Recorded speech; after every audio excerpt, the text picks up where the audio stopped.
नमस्कार, स्वागत है आपका के न्यूज में। मैं हूं आपके साथ विशाल पंडित। आप देख रहे हैं के न्यूज का खास कार्यक्रम मंथन। और मंथन में आज हम बात करेंगे किसके वादे में कितना दम।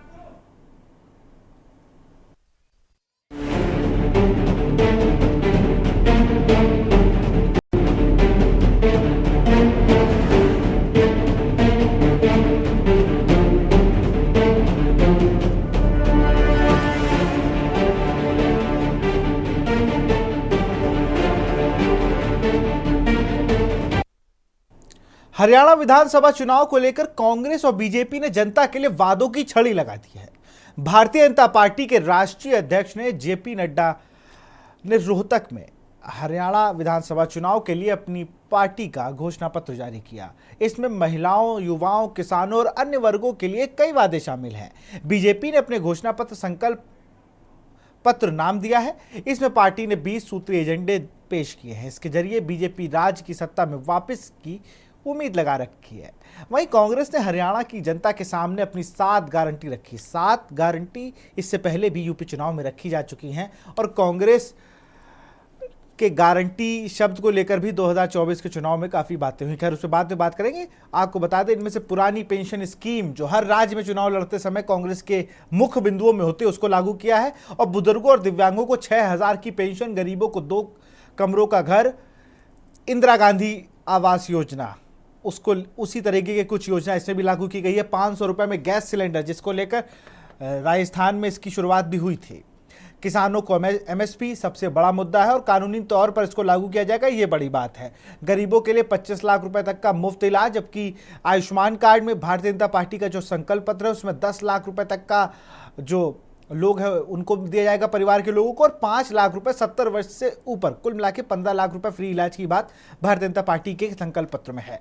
25 लाख के मुफ्त इलाज जैसी योजनाएं शामिल की गई हैं। वहीं बीजेपी ने क्या कुछ कहा। गुरुवार को रोहतक में बीजेपी का संकल्प पत्र जारी करते हुए राष्ट्रीय अध्यक्ष जेपी नड्डा ने कहा कि यह दस्तावेज हमारे लिए प्रतिबद्धता का प्रतीक है, न कि कांग्रेस की तरह औपचारिकता।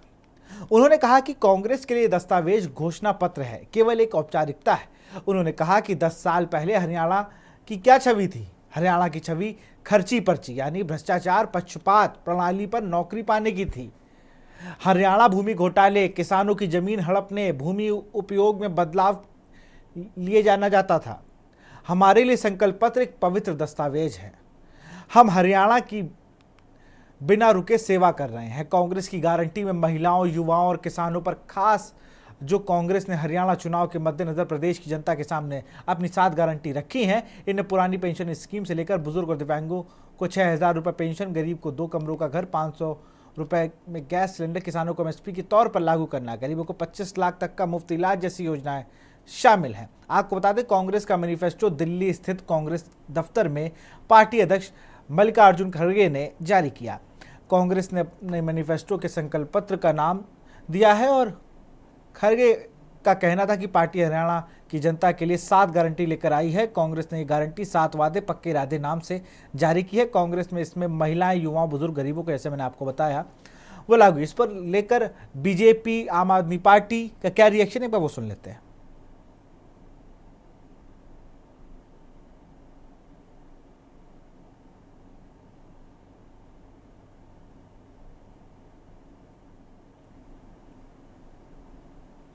ये आगे बढ़े, उससे भी आगे बढ़ेगा, क्योंकि इसमें हर चीज का उल्लेख किया गया है। खास करके युवाओं का जो प्रशिक्षण का विषय है, युवाओं को एक इंटरनेशनल लेवल की जो शिक्षा देने की बात है, उसके कारण से एक हमारे प्रदेश का और एक स्थान आगे बढ़ेगा। वहाँ उनकी जो स्किलिंग की बात हमने कही है वो उसमें आएगी। हमने स्वास्थ्य की बात कही है, हर जिला अस्पताल में यानी डायलिसिस फ्री होगा, डायग्नोस्टिक सिस्टम बनाए जाएंगे, यानी जनता के स्वास्थ्य परीक्षण का जो पद्धति है उसको और आगे बढ़ाया जाएगा। हमने किसानों के लिए भी घोषणा की गई, हमने महिलाओं के लिए, बच्चियों के लिए स्कूटी जो है शिक्षा में अव्वल दर्जे के आएंगे उनको दी है।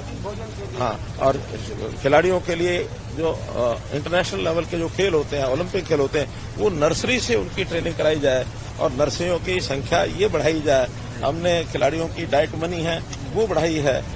यानी युवाओं के लिए तो बहुत ही इसमें अपार अवसर जो है उसमें दिए गए हैं। मेडल से पहले तैयारी होती है स्पोर्ट्समैन की, उसको लेकर के क्या सरकार कोई विशेष प्रबंध करेगी? घोषणा पत्र के अलावा ग्राउंड पे लोग कह रहे हैं कि सुविधाएं कम है। देखिए, हमने बताया ना, इंफ्रास्ट्रक्चर की सुविधाएं खूब दे रहे हैं, उनको डाइट मनी बढ़ा रहे हैं। आखिर तो यही जरूरी चीजें होती है तैयारी करने के लिए। और जो वहाँ पार्टिसिपेशन के लिए जाते हैं उन पार्टिसिपेंट्स को पहले 15 लाख रुपया जो दिया जाता रहा पिछले हमारी समय में हमने शुरू किया था, तो वो बाद में देते थे आने के बाद। हमने कहा कि नहीं, अब जाने से पहले 5 लाख रुपए को पहले ही दे दिया जाएगा, ताकि जा करके और वो अपनी रास्ते में कोई कठिनाई है, किसी का किराया या किसी का और जो सामान खरीदना है, वो उसके लिए 5 लाख पहले देते हैं, वापस आने के बाद 10 लाख रुपए और देते हैं। देखिए, दो चीजें हैं। सबसे पहले तो सारे आम आदमी पार्टी के मैनिफेस्टोज को कॉपी कर रहे हैं, तो मैं उनको बधाई देता हूं। ये अच्छी बात है कि कोई अगर अच्छा काम करता है तो उससे आप सीखो, कॉपी करो, बजाय इसके कि उसको क्रिटिसाइज करने की आप कॉपी करो। प्रश्न वहां नहीं है, प्रश्न दूसरी जगह पे है। इनको इम्प्लीमेंट कैसे करेंगे? क्या आपने आज तक जहां पर भी घोषणाएं की है, क्या आपने कुछ कंप्लीट किया है? क्या आपने इंप्लीमेंट किया है? मेरा यह मानना है कि इनके सभी पॉलिटिकल पार्टीज की घोषणाएं सिर्फ घोषणाएं होती है, इंप्लीमेंटेशन नहीं होता। और एक चीज और, इंप्लीमेंटेशन करने के लिए दो चीजों की जरूरत होती है, एक तो नियत और दूसरी काबिलियत। ये दोनों चीजों कहां से आएगा?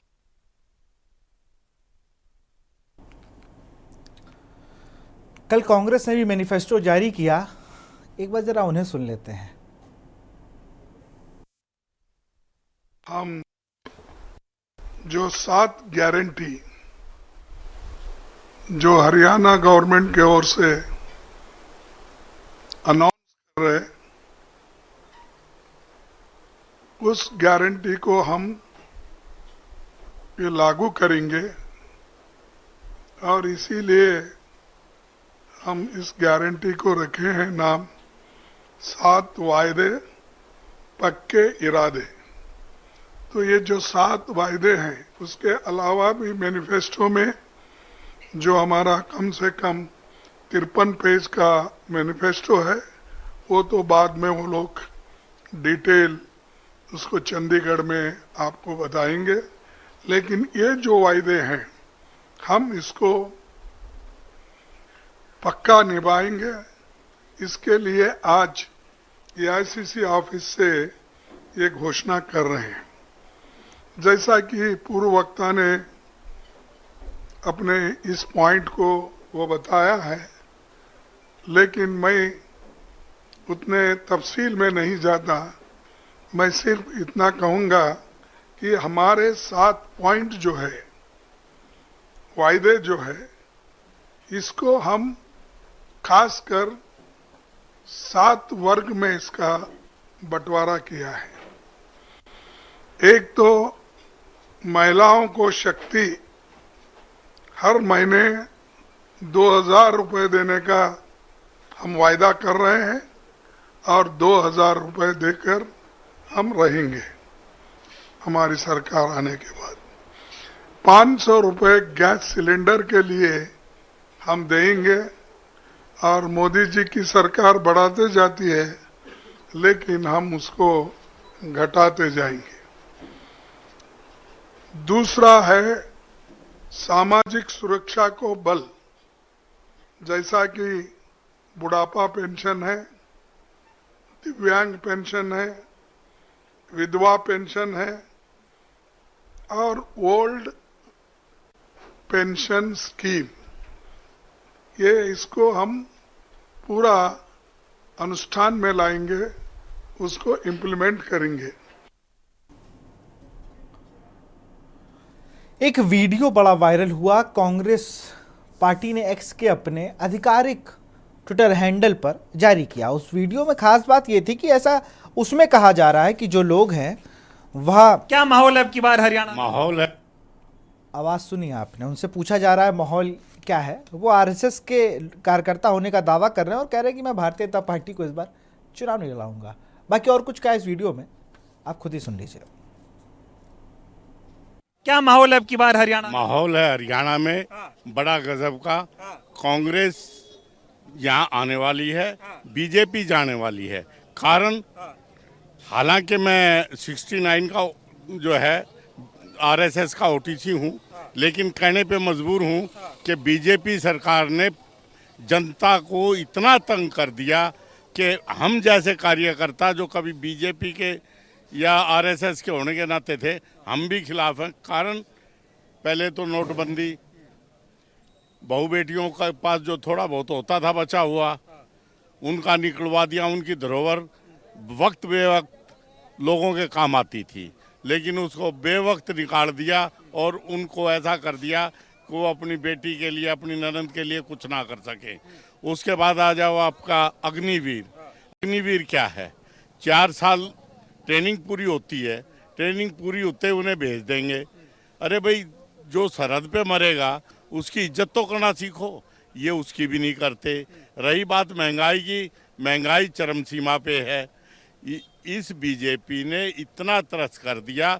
और जो ये कहते हैं ना, बगैर पर्ची की, बगैर खर्ची के काम होता है, नंबर 1 तो एक नौकरी नहीं लगी। उसके अलावा जितनी ठेकेदारी है उनके अंदर इन लोगों के हिस्से हैं बेनामी। प्रॉपर्टी आईडी पोर्टल में ऐसा घुसा दिया, हर चीज पे पोर्टल, प्रॉपर्टी आईडी का पोर्टल, सबकी प्रॉपर्टियां गलत बना दी। एक एक प्रॉपर्टी को ठीक करने के लिए लोगों को महीनों धक्के खिलाए और लाख लाख रुपए लोगों से लिए। बेवजह के टैक्स बना दिए। ये लोग तो लोगों को चक्री में डालते हैं और उनसे गुंडा टैक्स उगाते हैं। अब की बार क्या होने वाला हरियाणा? अब की बार जनता वोट की चोट से इनको गर्त में बिठा देगी। ये बीजेपी वाले लोग तो कहते हैं जमुना पार, ये हिंदुस्तान पार होने वाले हैं। खैर, ये कांग्रेस के आधिकारिक एक्स पे जो वीडियो है वो जारी किया गया था, इस पे हम ज़्यादा टिप्पणी नहीं करेंगे, सीधे हम रुक करेंगे। हमारे साथ सतीश बघेल जी हैं, प्रवक्ता हैं कांग्रेस के, बहुत बहुत स्वागत है आपका। हमारे साथ अविरल मलिक जी हैं, प्रवक्ता हैं बीजेपी के, आपका भी बहुत बहुत स्वागत है। संजीव निगम है, प्रवक्ता हैं आम आदमी पार्टी के, आपका भी बहुत बहुत स्वागत है। और ये हरियाणा से जुड़े हैं। और जन नायक जनता पार्टी से हमारे साथ प्रेम सिंह धनखड़ जी हैं, आपका भी बहुत बहुत स्वागत है सर। और प्रवीण वत्स हैं, वरिष्ठ पत्रकार हैं हरियाणा से। सबसे पहले तो मैं प्रवीण वत्स जी के पास ही चलूँगा। इस बार का चुनाव पिछली बार के चुनाव से कितना अलग है? जी देखिए विशाल, इस बार के अगर चुनाव की बात करें तो वाकई आप सही कह रहे हैं कि इस बार का चुनाव पिछले 2 बार के चुनाव से तो बहुत अलग नजर आता है। जहां पर भारतीय जनता पार्टी अपने पिछले 10 साल के कार्य गिनाकर और विकास गिनाकर जो है जनता का विश्वास जीतना चाहती है, उसके साथ ही जो है कांग्रेस उनकी नाकामियों को गिनाकर इस चुनाव में अपनी ताल ठोकने की तैयारी में है। इसके अलावा आम आदमी पार्टी जो है वो दिल्ली मॉडल और पंजाब मॉडल को लेकर के हरियाणा में आई है और ये साबित करना चाहती है कि दिल्ली मॉडल और हरियाणा मॉडल को हम यहाँ पर लागू करने का प्रयास करेंगे। तो इस बार का चुनाव जो है काफी हटके है। इसके अलावा जो बीजेपी के और जो कांग्रेस के बागी हैं, वो भी कहीं ना कहीं इस बार इस चुनाव में एक महत्वपूर्ण भूमिका निभाते नजर आएंगे। दोनों ही पार्टियों को नुकसान पहुंचाने की कोशिश करेंगे। इस बार के चुनाव में खास बात यह है कि जो बीजेपी ने अपना मैनिफेस्टो जारी किया है वो आज किया है, और उससे एक दिन पहले ही कांग्रेस ने अपना मैनिफेस्टो जारी किया था, जिसमें लगभग कुछ बातें आप देखेंगे, अभी आपने वो मैनिफेस्टो देखा भी और पढ़ा भी था विशाल, तो उसमें कुछ बातें लगभग सिमिलर नजर आती हैं। मतलब हम ये कहें कि जो टिप्पणी कुछ दिन पहले सुप्रीम कोर्ट द्वारा की गई थी कि राजनीतिक पार्टियां मुफ्त की रेवड़ियां बांटनी बंद करें, तो इन दोनों मैनिफेस्टो में ये साफ तौर पर नजर आता है कि पार्टियों ने शायद उस ओर ध्यान नहीं दिया। जिस तरह से वादे किए गए हैं, पेंशन को आप ले लीजिए, बुढ़ापा पेंशन 6,000, विधवा पेंशन 6,000, उसके अलावा 2,100 रुपए महिलाओं को देने की बात, तो एक तरह से एक आकर्षित करने की बात है। विकास की बात किसी भी मैनिफेस्टो में दिखाई नहीं देती कि हम शहरों का इस तरह से विकास करेंगे। जो मूलभूत सुविधाएं जो एक इंसान चाहता है, एक नागरिक चाहता है कि उनको ये मूलभूत सुविधाएं मिले कि सड़कों से गड्ढे खत्म हो जाएं, उनका सीवर पानी सही से आ जाए, उनको बिजली सही से मिल पाए, इस तरह का जिक्र किसी दोनों में से किसी भी पार्टी के मैनिफेस्टो में नजर नहीं आता है। हाँ, वो मतलब मुझे लगता है एमपी का मैनिफेस्टो मैं देख रहा हूँ, उस पर महिलाओं पर ज़्यादा जोर है और बेरोजगार युवाओं को, दोनों ही पार्टियों ने ऐसा किया। मैं सीधे रुक करूँगा जब जन नायक जनता पार्टी से प्रेम सिंह धनखड़ जी हैं। सर, आप लोगों ने जब गठबंधन टूटा, उसके बाद सारी चीज़ें हुई, फिर आसप से यानी आज़ाद समाज पार्टी से आप लोगों ने गठबंधन किया, आप लोग इस बार किस दिशा में जाने वाले हैं? क्या लग रहा है आपको? सरकार बनाने की स्थिति में आप आने वाले हैं, किंग मेकर होंगे कि आपके बिना सरकार नहीं बनेगी? जननायक जनता पार्टी ने 4.5 साल में जो हरियाणा के लोगों के लिए अपने जो कार्य किए हैं उनके दम पर अपने चुनाव में जा रही है। और उन्होंने किसान और कमेरे को इकट्ठा किया है। आज़ादी से पहले सर छोटूराम ने किसान और कमेरे को इकट्ठा किया था। उसके बाद चौधरी चरण सिंह ने किसान और कमेरे को इकट्ठा किया। उसके बाद चौधरी देवीलाल ने 89 में किसान और कमेरे को इकट्ठा किया। तो सरकारें बदली गई। 98 में 1998 में 1998 में चौधरी देवीलाल और काशी राम जी एक साथ आए और उन्होंने इकट्ठे होकर हरियाणा में जो है ना 5 MP जिताने का कार्य किया। उसके बाद 1998 के बाद पहली बार किसान और कमेरा वर्ग एक बार फिर दुष्यंत चौटाला जी के प्रयास से, डॉक्टर अजय सिंह चौटाला जी के आशीर्वाद से इकट्ठा हुआ है। और ये दोनों मिलकर किसान और कमेरा आगे बढ़ेगा और चंडीगढ़ को जीतेगा। ये आने वाला समय आज हरियाणा के अंदर जो परिस्थिति है उसमें त्रिशंकु विधानसभा होने जा रही है। कोई भी पार्टी 30-32 सीटों से ऊपर नहीं जीतने जा रही है। ऐसा मैं इसलिए कह रहा हूं क्योंकि कांग्रेस पहले जो बीजेपी है पिछली बार 2019 में 75 पार, 70 पार, 80 पार तक बोलती थी तो उसकी 40 सीटें आई थी। कांग्रेस जो ना 60 पार बोलती थी, उसकी 31 सीटें आई थी। आज दोनों पार्टियां एक तो 62 सीटें बोलती है बीजेपी। कल मैं किसी चैनल पे था तो 62 सीटें बोलती थी, एक पार्टी 65 सीटें बोल रही है। 65 का आधा 32 सीटें और जो 62 का आधा 31 सीटें, 31 और 32 63। बाकी 27 सीटें जो है ना दुष्यंत चौटाला जी और चंद्रशेखर आजाद जी जीतने जा रहे हैं। और हरियाणा में त्रिशंकु विधानसभा आएगी। उसके बाद दुष्यंत चौटाला जी जो है ना किसी के पीछे नहीं जाएंगे।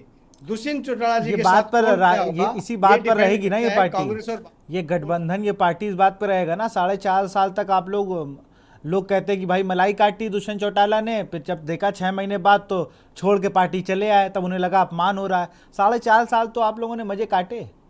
पहली बात तो ये है कि दुष्यंत चौटाला जी ने सरकार को नहीं छोड़ा, इन्होंने अपना सीएम ही बदल दिया। और दुष्यंत चौटाला जी ने एक शर्त रखी थी, भाई जो है आपने एक बुजुर्गों से, विकलांगों से, विधवाओं से एक वादा किया हुआ है कि 5100 रुपये पेंशन कर दो। तो ये शर्त अगर आप मान लेते हो तो हम MP का चुनाव भी नहीं लड़ेंगे और आपका समर्थन करेंगे। इन्होंने देखा दुष्यंत चौटाला जी का अगर ये वादा बचा हुआ है, अगर ये पूरा हो जाता है तो ये नॉर्थ इंडिया के अंदर नेता बन जाएंगे और आने वाला समय जो ना भाजपा के लिए खतरे की घंटी होगा। तो उन्होंने वादा पूरा नहीं किया, अपना सीएम ही बदल दिया। अपना सीएम ही बदल दिया तो दूसरी सरकार जब बनी तो इन्होंने हमारे से कोई बात नहीं की। और हमने बोल दिया था पहले ही कि जो है अगर आप 5100 रुपये पेंशन नहीं करते हो तो हम जो है ना सरकार का हिस्सा नहीं रहेंगे। इन्होंने ये खुद भाग के गए हैं, हम नहीं सरकार से उल्टे थे। और मैं आपको याद दिला दूं कि 1984 के अंदर भाजपा के जो ना 2 MP आए थे, उसके बावजूद चौधरी देवीलाल जी ने इनको 1987 के अंदर हरियाणा के अंदर साझीदार बनाया और ये 17 MLA जीत के आए। उसके बाद जो ना 1989 में इनको जो ना जो राष्ट्रीय मोर्चा बना था जनता दल के नेतृत्व में, उसमें जो ना इनकी सीटें बटाई, तब ये 82 पे पहुंचे थे।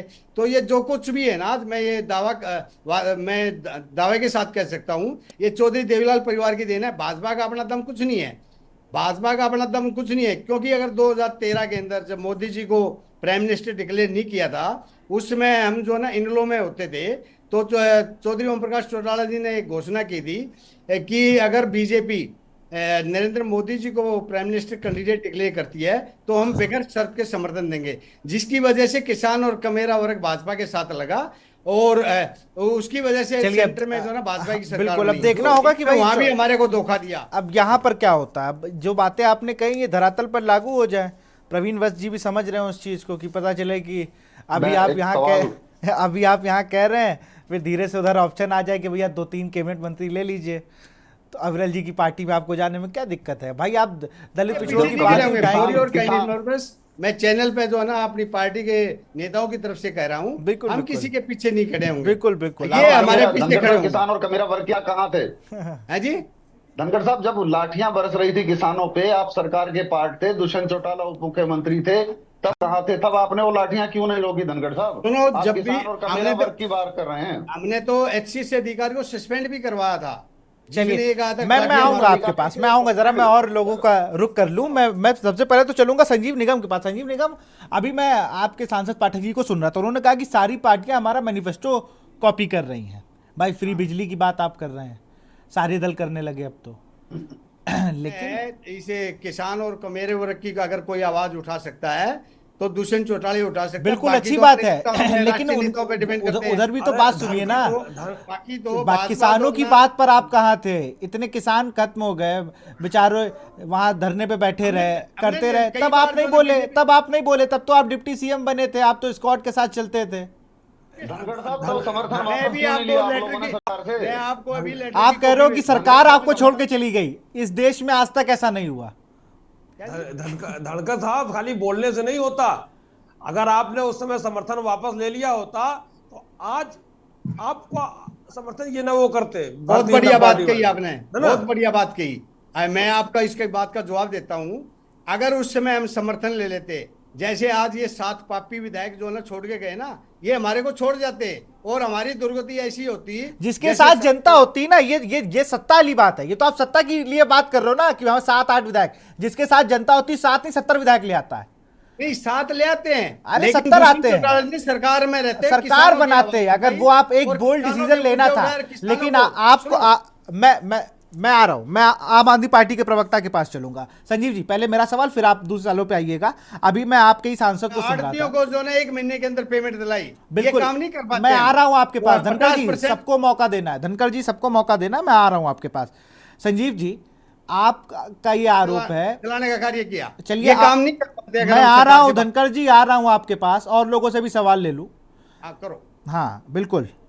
संजीव जी, आप ये आरोप लगा रहे हैं कि हमारे मैनिफेस्टो को कॉपी किया, इसके लिए बधाई।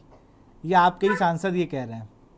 बड़ा सवाल ये है कि इंडिया गठबंधन अभी तक तो सब एक साथ हैं। हरियाणा में ये कोई मतलब ऑन द रिकॉर्ड कोई साइन हो गया है कि चलिए वो इंडिया गठबंधन लोकसभा चुनाव के लिए बना था, लेकिन क्या राज्य में सिर्फ इसलिए है कि वोट सेंट्रलाइज ना हो, दोनों लोग को मिल जाए और सरकार बना ले? क्या इलेक्शन के बाद ये होने की स्थिति है, या फ्रेंडली फाइट माना गया है इसको? नहीं तो आपके हिसाब से क्या होना चाहिए? नहीं, मेरे हिसाब से आप तो क्या बताइए। होना नहीं, चाहिए? नहीं, आपके मैं हिसाब ये से पूछ रहा हूँ, मतलब अगर आम नहीं, आदमी नहीं, पार्टी को थोड़ी सीटें कम पड़ेंगी तो कांग्रेस देगी? नहीं, मैं ये पूछ रहा हूँ। वो देखिए, आपको याद है कि जब हम लोगों ने पहली बार सरकार दिल्ली में बनाई थी तो 28 सीटें आई थी जी, और आपने देखा था उसके बाद कैसे सरकार बनी थी, क्या बनी थी, वो परिस्थितियां थी। लेकिन अभी जब हम आम आदमी पार्टी एक राष्ट्रीय पार्टी है, एक राजनीतिक दल है, तो पहले इस पर विचार विमर्श किया गया, क्योंकि राहुल गांधी जी का एक प्रपोजल था, उस पर चर्चा की गई, बैठकें की गई, नतीजा कुछ नहीं निकला। कोई बात नहीं, हम राष्ट्रीय पार्टी है, हम अपने हिसाब से अपनी बात रख रहे हैं, क्योंकि हमारी 2 राज्यों में सरकारें चल रही हैं और पार्टियां अपने अपने हिसाब से बातें रख रही हैं, उनको रखने का पूरा हक है। अब मैं बात कर रहा हूं, अभी संदीप पाठक साहब जो बात कर रहे थे सही बात कह रहे थे, 100% उन्होंने कहा। और अरविंद केजरीवाल साहब भी यही कहते थे कि हम राजनीति को बदलने आए हैं, आम आदमी के लिए वो सारी सुविधाएं हम उपलब्ध कराएंगे जो मंत्रियों को, नेताओं को सुविधाएं मिलती थी। तो कम से कम अगर जहां आम आदमी पार्टी की सरकार नहीं है, अगर वहां पर भी सरकारें या नेताएं को इस तरीके से कह रहे हैं, तो बंगाल में भी आपने सुना होगा, जो नड्डा साहब कह रहे हैं हम साहब सिलेंडर जो है 500 रुपए का देंगे। आप तो जो है अरविंद केजरीवाल की सरकार को बोलते हो साहब ये फ्री की रेवड़ियां बांटते हैं। आप क्यों बांट रहे हो रेवड़ियां? आप क्यों बांट रहे हो रेवड़ियां? आप तो मत बांटो कम से कम। तो ये बात कहने के लिए बड़ी आपको अच्छी लगती है, जब आप आती हो तो आपके लिए वो रेवड़ियां नहीं है, वो क्या है? तो कुल मिलाकर के आम आदमी पार्टी वो की सोच ये संकल्प है पत्र हो जाता है, वो उनके लिए एक पवित्र पत्र हो जाता है। हाँ, वो मालूम है कि दबे कि कम से कम आम आदमी पार्टी को इस बात से खुशी है कि हमारा जो मकसद है, अगर हम दे रहे हैं कहीं अच्छी बात है, हम जहां कहीं नहीं दे पा रहे हैं वहां अगर कोई दे रहा है तो कम से कम हमारी जो सोच थी आम आदमी पार्टी की वो पहुंचे, सामान्य जनमानस तक वो सुविधाएं पहुंचे जो अभी तक सीमित थी। मैं आपको रोकूंगा संजीव जी, मैं आऊंगा आपके पास। एक वक्त का ब्रेक का इशारा है और यहाँ ब्रेक पर रुकते हैं। ब्रेक के बाद हम कांग्रेस नेता सतीश बघेल का रुख करेंगे, उनसे उनका इस पूरे मुद्दे पर उनकी राय जानेंगे। आप देख रहे हैं की न्यूज, खबरों का सारथी।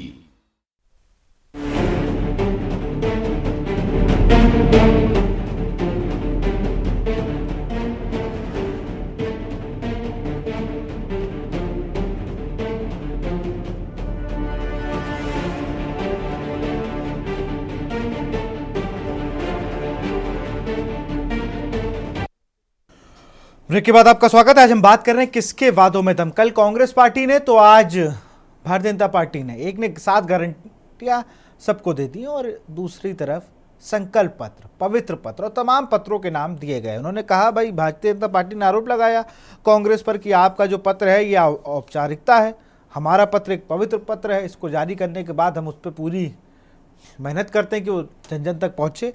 इसी पर ज़रा मैं सतीश बघेल जी के पास चलूँगा। बहुत ही गंभीर मुद्रा में उन्होंने सारी बातें सुनी भी हैं और अभी भी थोड़ा गंभीर नज़र आ रहे हैं मुझे। सतीश जी बहुत बहुत स्वागत है आपका, अगर मेरी आवाज़ आप तक आ रही हो। सतीश जी, पहले तो आम आदमी पार्टी से आप लोगों ने कुछ चीज़ें ली हैं, उसको लेकर आप धन्यवाद कह दीजिए आम आदमी पार्टी को। दूसरी तरफ चेहरों को लेकर बड़ा बवाल है हरियाणा में। कोई कह रहा शैलजा कुमारी, कोई कह रहा हुड्डा परिवार में से, और परिवारवाद का बहुत तगड़ा आरोप लगा आप पे कि भाई 31% टिकट जो हैं या उससे ज़्यादा टिकट सिर्फ हुड्डा परिवार और उनके चहेतों को दे दिए गए। सुनवाई कहीं नहीं हुई है। देखिए, मैं आपको बता देता हूं कि जो सीटों का बंटवारा है, जो टिकटें मिली हैं, वो एक प्रोसेस के तहत मिली हुई हैं। 90 सीटों पे 25 तो एप्लीकेशन आई हैं, उन पर स्क्रीनिंग कमेटी, सर्वे और फिर फाइनल सीईसी का फैसला, उसके बाद टिकट बंटवारे का फैसला लिया गया है।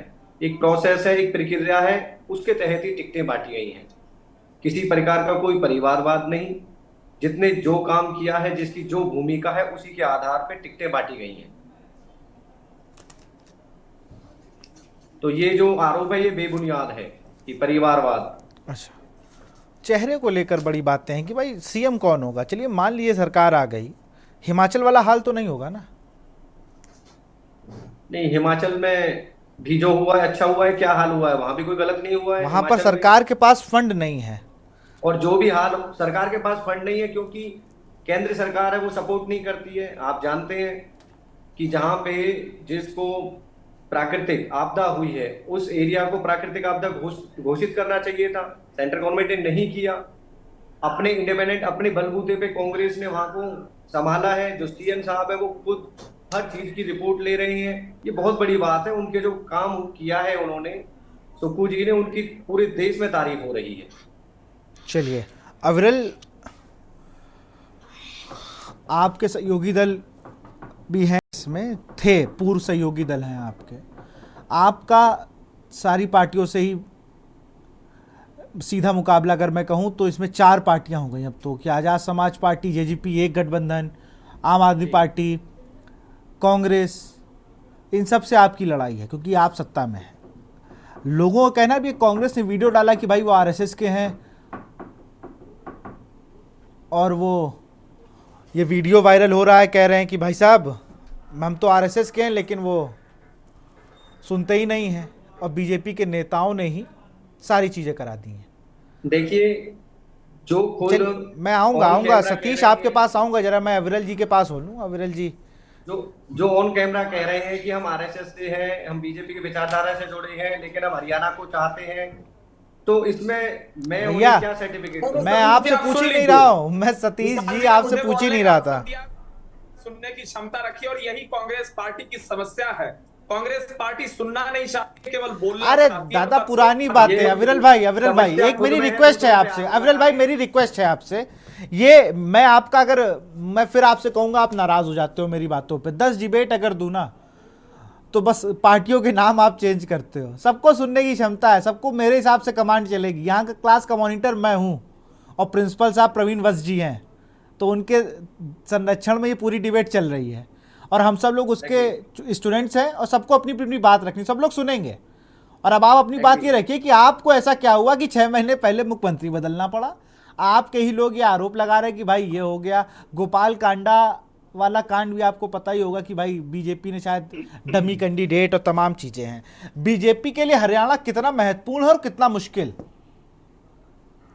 जी नहीं, देखिए, हर एक हरियाणवी अग्निवीर के लिए हम सरकारी नौकरी की बात करते हैं, पक्की सरकारी नौकरी की बात करते हैं, उस विषय को भी नहीं देखना चाहिए। और जिस प्रकार से हम विकास की बात करते हैं, उस विषय को कांग्रेस पार्टी को समझना चाहिए। और जिस तरीके से भारतीय जनता पार्टी की सरकार निरंतर हरियाणा प्रदेश में चल रही है, वो सबको मालूम है। एक प्रकार से जो जातियों के मध्य में भेदभाव था, एक खाई एक प्रकार से पैदा हो चुकी थी। जिस प्रकार से असंतुलन पैदा हो रहा था हरियाणा प्रदेश के अंदर, नफरत का भाव बढ़ रहा था जब कांग्रेस का जमाना था, लेकिन आज सब लोग प्रेम से रह रहे हैं, सौहार्द से रह रहे हैं, ये सबको नजर आ रहा है। और जिस प्रकार से भाईचारा बढ़ा है हरियाणा प्रदेश में, वो सबको नजर आ रहा है। विकास नजर आ रहा है, इंफ्रास्ट्रक्चरल डेवलपमेंट नजर आ रहा है, अच्छी तमाम सड़कें नजर आ रही है। पहले जिस प्रकार से अगर रूरल हरियाणा की आप बात करें तो वहां पर जिस प्रकार से अशिक्षा की बात कर ले, तो अशिक्षा को शिक्षा में किस प्रकार से हमने तब्दील किया, वो हमारी सफलता है। इस विषय को भी देखा बंद कर दिए। और जहां तक बात है माननीय प्रधानमंत्री नरेंद्र मोदी जी के नेतृत्व की, देखिए संजीव जी इतना उंगली मत हिलाइए, कोई चिंता वाली बात नहीं है। अरे फिर मैंने कहा ना, फिर मैं कह रहा हूं, आप आगे वाली रो पे बैठो, आराम से बात करो, पीछे क्या हो रहा है क्यों देख रहे हो? पहले अपनी बात तो कर लो, फिर मैं उनके पास चलूंगा। मैं तो पूरा मौका दे रहा हूं, सबसे अच्छे बच्चे आप ही हो क्लास के। जी नहीं, देखिए, जिस प्रकार से हम महिला सम्मान की बात कर रहे हैं, महिला सुरक्षा की बात कर रहे हैं, लाडो लक्ष्मी योजना की हम बात कर रहे हैं, 2100 रुपए देने की भारतीय जनता पार्टी बात कर रही है, उस विषय पर भी देखा जाना चाहिए। लेकिन ये इन विषयों पर नहीं बोलेंगे, महिला सुरक्षा पर नहीं बोलेंगे, महिला सम्मान पर नहीं। ये पहलवान कहाँ की थी? ये सारी पहलवान कहाँ, कौन से राज्य की थी? ये पहलवान कौन से राज्य की थी जो वहां पर आपकी पुलिस की लाठियां खा रही थी? जी नहीं, निश्चित रूप से देखिए, अगर विनेश फोगाट के विषय पर आप पूछना मैं भाई साहब, मैं नाम नहीं ले रहा हूं, उसमें तो कई पहलवान थे, महिला पहलवानों की मैं बात कर रहा हूं। अब तो वो नेता हो गई, अब टिकट मिल गया, वो नेता हो गई। मैं पहलवानों की बात कर रहा हूं। सिर्फ वो देश में पहलवान है क्या महिला? साक्षी मलिक पहलवान है, महिला पहलवान नहीं है? अबिता फोगाट महिला पहलवान नहीं है क्या? मैं सबकी बात कर रहा हूं। नहीं, देखिए, नेता नहीं, मैं विशेष रूप से विनेश जी की इसलिए करना चाहूंगा क्योंकि नेता भी उस पार्टी से हुए जिसके ऊपर कॉमनवेल्थ घोटाले का आरोप है, और खिलाड़ी होने के बावजूद कॉमनवेल्थ घोटाले वालों का समर्थन करना ये अच्छी बात नहीं है। लेकिन हाँ, खिलाड़ी के रूप में निश्चित रूप से विनेश फोगाट जी का सब सम्मान करते हैं। जिस प्रकार से भारतीय जनता पार्टी का विषय है कि भारतीय जनता पार्टी की क्या नीतियां हैं, तो सबका साथ सबका विकास जिस प्रकार से चलता है वो सबको नजर आ रहा है। और जिस तरीके से गांव गरीब के प्रत्येक व्यक्ति की चिंता की जाती है, एजुकेशन की बात की जाए, हेल्थ सेक्टर को डीपली देखा जाए, हेल्थ सेक्टर पर जितना काम भारतीय जनता पार्टी ने किया, राज्यों की बात कर ली जाए जहां जहां भारतीय जनता पार्टी सरकारें हैं। 10 साल में गुड़गांव में हॉस्पिटल नहीं बना पाई मलिक साहब, 10 साल में गुड़गांव में एक हॉस्पिटल नहीं बना पाई भाजपा। आप हेल्थ सेक्टर की बात कर रहे हैं, इंफ्रास्ट्रक्चर की बात कर रहे हैं। तो देखिए, आप दिल्ली से रेवाड़ी तक जाके देखिए, आपको इंफ्रास्ट्रक्चर और सड़कों का पता लग जाएगा। जाते होंगे अविरल जी, बड़े नहीं बिल्कुल जाते होंगे अविरल जी, तो तमाम उन राज्यों का भ्रमण करते हैं जहां पर चुनाव होता है, और पार्टी की तरफ से मजबूत जिम्मेदारियां इनको दी जाती हैं। अब गए नहीं होंगे इधर बहुत दिन से, है क्या कि अभी? नहीं, मैं निश्चित रूप से हरियाणा से मैं खुद बिलोंग करता हूं, और पश्चिम उत्तर प्रदेश से मैं बागपत से ही बिलोंग करता हूं निश्चित रूप से। तो इसमें अगर कहना कि हरियाणा में मैं नहीं गया तो ये सही नहीं। अरे मैं ये थोड़ी कह रहा हूँ, मैंने कहा इधर नहीं जा पाएंगे, व्यस्तता बहुत होती भाई, मैं ये थोड़ी कह रहा हूँ। हरियाणा की समस्याओं के बारे में पता होता है? हरियाणा में नहीं, देखिए, अगर आप मेरे पारिवारिक पृष्ठभूमि पर जाएंगे तो मैं मूल रूप से हम हरियाणा से ही बिलोंग करते हैं। हरियाणा हमारे दिल के सबसे करीब है, और हरियाणा में जो विकास हो रहा है, जो हाईवेज बन रहे हैं, जो सड़कों की स्थिति है, वो सबको नजर आ रही है। ग्रामीण अंचल की बात की जाए, अच्छा, इस बार एक सेकंड, मैं सबको रोकूंगा, मैं प्रवीण जी आपके पास आऊंगा, मैं आऊंगा, संजीव जी आपके पास भी आऊंगा। इस बार सबसे बड़ा जो आप लोगों ने कहा ना कि भाई इस बार खिलाड़ियों की डाइट पे पैसा बढ़ा दिया है, क्या ये अभी सदन में जो बात उठाई गई थी, कीर्ति आजाद को भी मैं एक दिन सुन रहा था, तो उन्होंने कहा कि हरियाणा पर तो स्पोर्ट्स में इन्वेस्ट ही नहीं कर रहा कोई, इन्वेस्ट तो कहीं और हो रहा है। इसके बाद ही ये सब जारी हुआ क्या आप लोगों का, कि पार्टी को सोचना चाहिए कि नहीं भाई पहलवानों को स्पोर्ट्स में, कि एक राज्य को आप 500 करोड़ दे रहे हो, एक राज्य को 30 करोड़ में निपटा रहे हो, और सबसे ज़्यादा मेडल उसी राज्य के आ रहे हैं। भाई हरियाणा तो हम लोग के लिए बहुत उनका सम्मानित करना चाहिए, हरियाणा के उस एक व्यक्ति का। वहाँ पर आप देखिए ना, खेती किसानी से लेके देख लीजिए, वहाँ पर आपको जितने हैं, क्या सुनील, माफ़ करिएगा, अगर हम बात करें नीरज चोपड़ा की, अगर वो गोल्ड ना जीते तो कोई उनको जानता था क्या?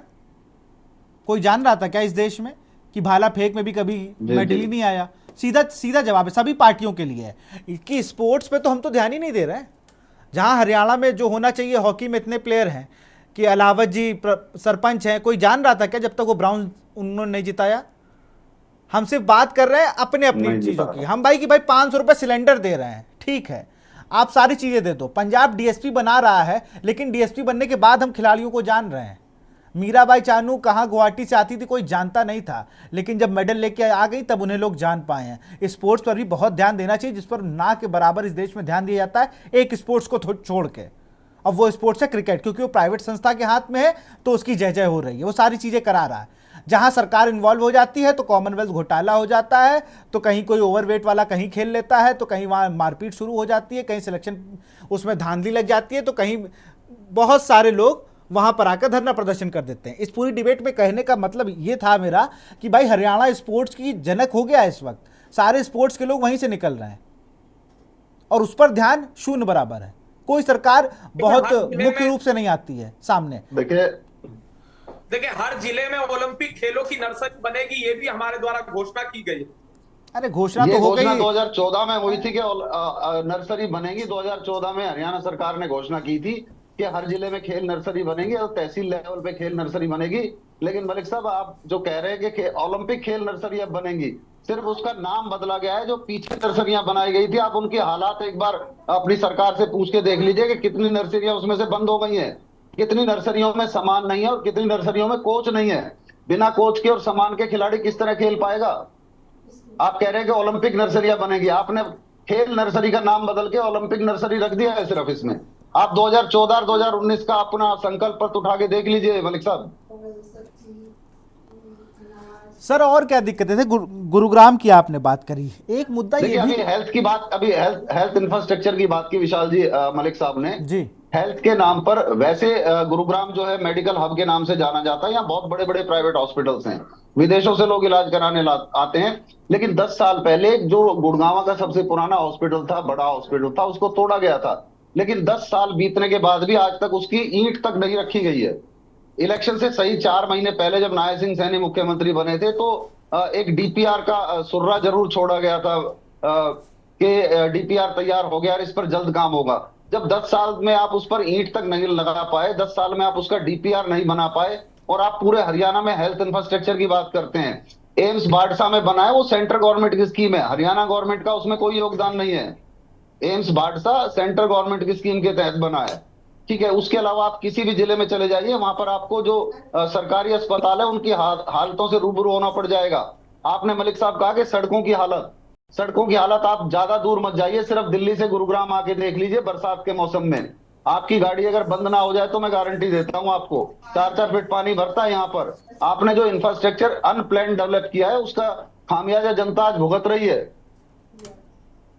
और आप बताइए आपने क्या किया है खामियां?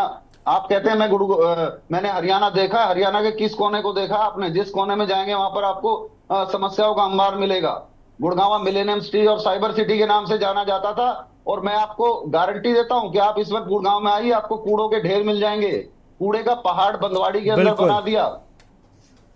बिल्कुल, मैं संजीव जी का रुख करूंगा। संजीव जी बहुत देर से कुछ कहना है। संजीव जी अपनी बात करें। अभी मलिक साहब को मैं सुन रहा था, वो कहता प्रेम और सौहार्द से रहते हैं लोग। अरे दिल्ली से दूर जाने बहुत लगा हुआ शहर है फरीदाबाद। अभी गुड़गांव की बात बताया प्रवीण साहब ने। अभी फरीदाबाद में क्या हुआ, कार से खींच करके गोली मार दी।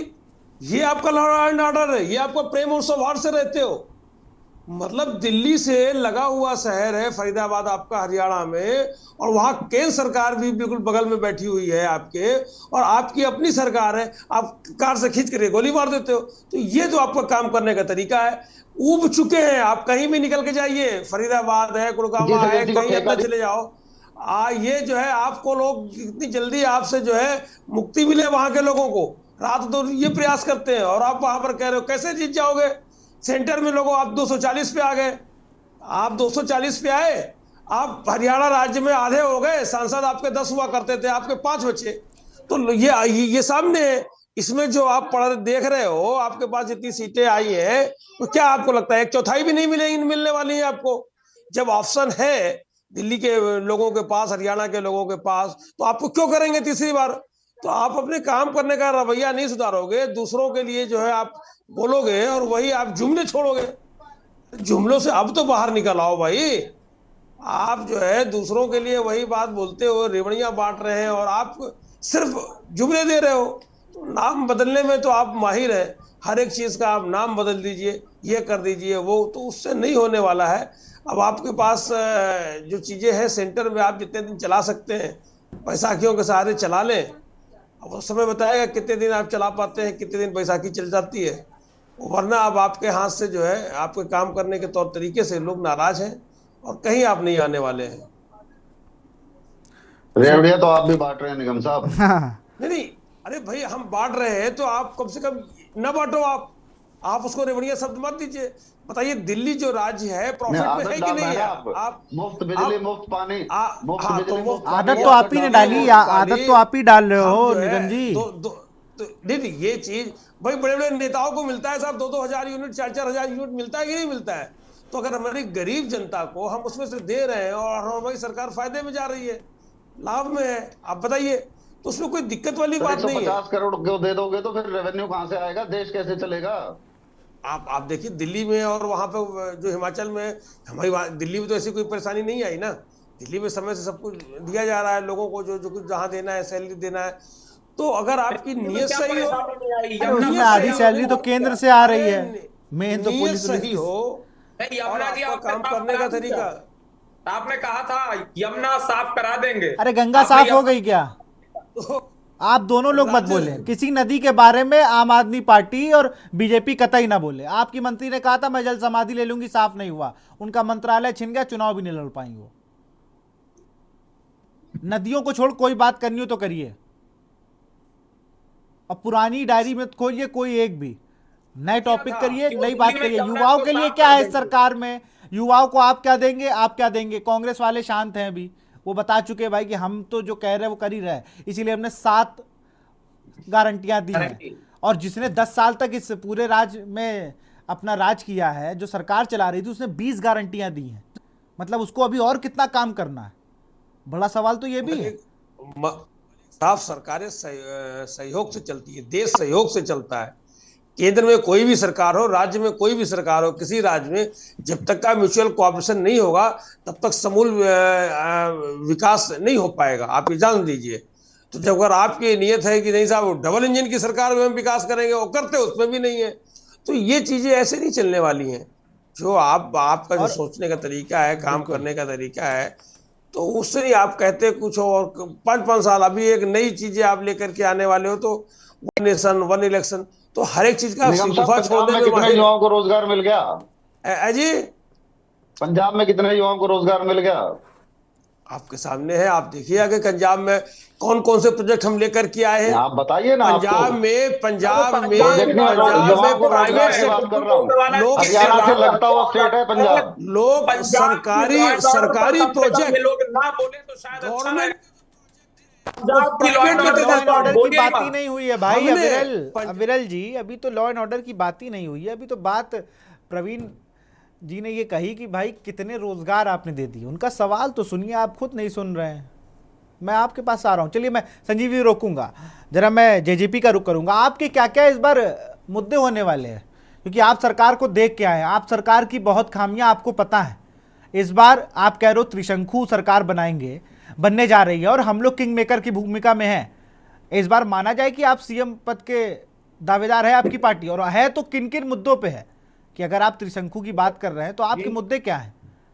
जिन कांग्रेस पार्टी अभी तक अपना सीएम का चेहरा नहीं पेश कर पाई, आप पार्टी भी अपना सीएम का चेहरा नहीं पेश कर पाई, भाजपा ने जो अपना सीएम का चेहरा पेश किया है उसके साथ साथ जो अनिल विज कहता है उधर भी नहीं, वो भी उन्होंने भी नहीं किया। अनिल विज कह रहे हैं कि मैं 6 बार का विधायक हूं, मैं की सीएम बनूंगा।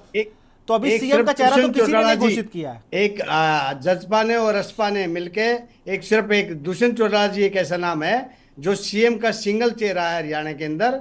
और उन्होंने जो अपने वादे किए हैं मैं आपको बता देता हूं। जैसे जी, हमारी बिल्कुल। सरकार आएगी, बिल्कुल। जननायक फसल सुरक्षा स्कीम शुरू करके फसल बीमा योजना का प्रीमियम सरकार वहन करेगी। पहला पॉइंट, 21,000 रुपये प्रति माह मानदेय दिया जाएगा आशा वर्कर्स को और आंगनवाड़ी वर्कर्स को। अग्निवीर को पीएचडी तक की शिक्षा, फ्री शिक्षा और सेना में अफसर बनाने की कोचिंग मुफ्त दिलाई जाएगी। बेरोजगार युवा को 11,000 रुपये मासिक बेरोजगारी भत्ता दिया जाएगा एक ही बार में। रोजगार दे दो ना इसकी जगह महाराज। नहीं, रोजगार तो दे ही देंगे। रोजगार तो मैं अभी बताऊंगा आपको, अभी रोजगार के बारे में बताऊंगा। पहले फिर इन्होंने पूछा उसके बारे में जब दुष्यंत चौटाला रोजगार देना, रोजगार देने के लिए साहब सुनिए रोजगार देने, पहले सुनने की मेरी सुन तो लीजिए भाई, सुन तो लीजिए। कोई सवाल कर रहा वादा बता रहा हूँ। दुष्यंत चौटाला ने वादा किया था कि हरियाणा में जो इंडस्ट्रीज लगी हुई हैं, जो इंडस्ट्री लगी है उसमें 75% आरक्षण स्थानीय मैं उसी पे आ रहा हूँ, मैं उसी पे आ रहा हूँ। 5 साल में कहाँ गया वो धनखड़ साहब, बता तो दीजिए। सुन लो, वो उन्होंने जो अपना जो ना कानून पास करवाया हरियाणा विधानसभा से, उसके बाद कुछ बीजेपी के उद्योगपति जो फरीदाबाद से बिलोंग करते हैं और जो एफएमडीए के मेंबर भी हैं, उन्होंने मिलकर सरकार से, भाजपा सरकार से मिलकर उनको कोर्ट में केस में ले गए। कोर्ट में केस किया और उसमें दुष्यंत चौटाला ने अपने वकील खड़े किए, वहां से जीते। अब वो केस हाई कोर्ट होते हुए सुप्रीम कोर्ट पहुंच गया, उसमें भी हम अपने वकील खड़े करेंगे और उस केस को जीतेंगे और 75% हरियाणा के युवाओं को रोजगार देने का जो वादा किया था वो देने का पूरा करेंगे। पहली बात। दूसरी बात है कि इन्होंने दुष्यंत चौटाला जी ने 40,000 करोड़ का जो निवेश हरियाणा सरकार के अंदर करवाया है। और चाहे वो मारुति उद्योग, जो मारुति कंपनी जो गुजरात चली गई थी, इसको वापस खरखोदा लेके आए हैं। उसके अलावा हीरो होंडा की जो कंपनी जो गुजरात चली गई थी, उसको वापस जो है ना खरखोदा लेके आए हैं। मानेसर के अंदर कई कंपनियां गुजरात गई नहीं थी। मानेसर के अंदर कई कंपनियां लगाई गई। कहानी है उसके पीछे, क्यों गुजरात गई थी। रोजगार मिलेगा। वो दुष्यंत चौटाला जी का डिपार्टमेंट था, भाजपा का नहीं था। भाजपा के जो डिपार्टमेंट थे, चाहे शहरी निगम हो, चाहे जो ना हेल्थ के हो, चाहे एजुकेशन हो, सबसे ज्यादा भ्रष्टाचार है और उस भ्रष्टाचार को पकड़ने का कार्य है। मेरा एक सवाल है, मेरा एक सवाल है। उसमें के बल्लभगढ़ के मैं तो प्रेम सिंह जी, मैं बड़ा ताजुब मान रहा हूँ, इतनी बातें आप रह के कह रहे हो। प्रेम जी सुनिए, अरे सुनिए तो, सुन तो लीजिए भाई। अरे जो ना कोई तुलना नहीं की जा सुनिए सकती। तो, बात तो सुनिए।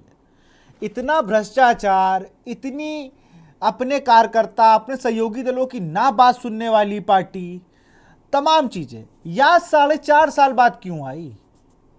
ये 3 साल में आ जाती तो हम समझ जाते। हमने, भाजपा ने कई ऐसे काम करे, हमने नहीं उसको माना और उसकी जो ना शिकायत हाईकमान को की गई, तो भाजपा सरकार उल्टी हटी है। आज रही बात ये खिलाड़ियों की, खिलाड़ियों के बारे में दुष्यंत चौटाला जी ने लेटर लिखा था माननीय प्रधानमंत्री नरेंद्र मोदी जी को। किसानों के जो 3 कानून पास किए थे, उसमें जज्बा का कोई एमपी नहीं था, भाजपा के 10 एमपी थे या कांग्रेस का एक राज्यसभा का एमपी था। उस समय जो है जज्बा का कोई एमपी नहीं था। हरियाणा सरकार में कोई प्रस्ताव पास नहीं हुआ था किसान, बल्कि दुष्यंत चौटाला जी ने अपने डिपार्टमेंट में किसानों को एमएसपी देने का कार्य किया 14 फसलों पे। और जब फसलें खरीदी गई तो 24 घंटे के अंदर खरीदी गई और 72 घंटे के अंदर उसी पेमेंट दिलाने का कार्य किया गया। बहुत सारे लोगों ने उसका विरोध किया था, आड़तियों ने भी विरोध किया था, लेकिन आड़तियों को जो 6 महीने पेमेंट नहीं मिलती थी, दुष्यंत चौटाला जी ने 1 महीने के अंदर कानून बनाया कि 1 महीने के अंदर आड़तियों को भी पेमेंट मिलेगी। दुष्यंत चौटाला जी के कार्य के तो स्वयं प्रधानमंत्री मोदी जी तारीफ कर चुके हैं। तब भी तो साथ नहीं हो ना, ये माना जाए बैकडोर से साथ हो, अगर तारीफ कर चुके हैं। ये जो है, ये पार्टी जो है, ये इसके दिमाग में कोई बात, लेकिन पार्टी का कार्यकर्ता ने उसको 10 में से 5 पे ले आए। मेरे पास समय कम है, मेरे पास समय कम है प्रेम सिंह धनखड़ जी।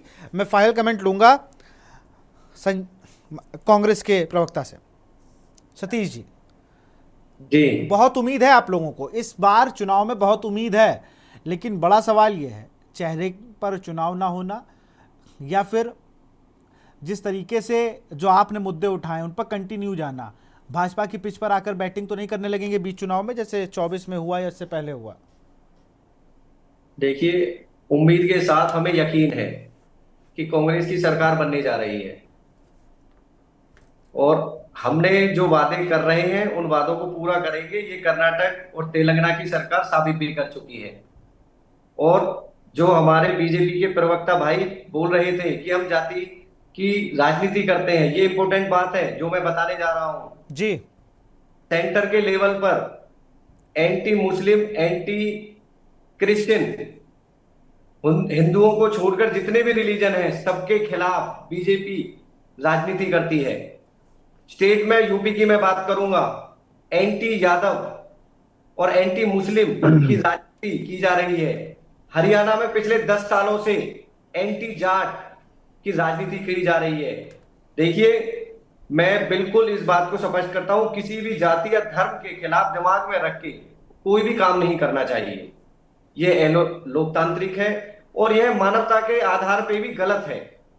आप किसी भी धर्म या जाति को टारगेट करेंगे तो मुझे लगता है कि ये सबसे बड़ी और सबसे घटिया मानसिकता है। इस मानसिकता से हमें बाहर निकल करके काम करना चाहिए, किसी के बारे में गलत सोच रखनी नहीं चाहिए। बिल्कुल मेरे पास समय की कमी है सतीश, मैं रुक करूंगा जल्दी से। अविरल अपनी बहुत कम शब्दों में अपनी बात को खत्म करें। अविरल जी, मेरी बात यही खत्म होती है। हम महिलाओं के लिए लेकर आए हैं, गरीबों के लिए आए हैं, सामाजिक सुरक्षा है, किसानों के लिए समृद्धि है, युवाओं के लिए सुरक्षित भविष्य है, पिछड़ों को अधिकार है।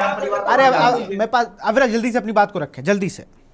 जी नहीं, देखिए जिस प्रकार से कांग्रेस के प्रवक्ता अभी बोल रहे हैं तो इन्हें देखना होगा धरातल पर क्या माहौल है।